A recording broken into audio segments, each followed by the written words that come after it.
ஸ்கூலில் லீவ் விட்டதும் விட்டாங்க, வீட்டில் ஒரே போராட்டம் தாங்க.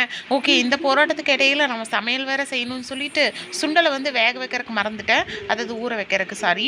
அது என்ன பண்ணலாம்னு சொல்லி யோசிச்சுட்டு இருக்கும்போது கடகடன்னு ஒரு ஹாட் பாக்ஸில் கொஞ்சம் சுடு தண்ணியை நல்லா கொதிக்க வச்சு அதில் 1 டம்ளர் அளவு சுண்டலை வந்து நல்லா ஊற வச்சு எடுத்துட்டேங்க. சீக்கிரமாக 1 ஹவரில் ஊறிடுச்சு. ஊறின கேப்பில் இந்த பக்கம் குக்கரை வச்சு எல்லாம் ஸ்பைசஸ் எல்லாம் போடலான்னா இங்கே ஒரே சண்டை எங்கள் குட்டி வீட்டில்.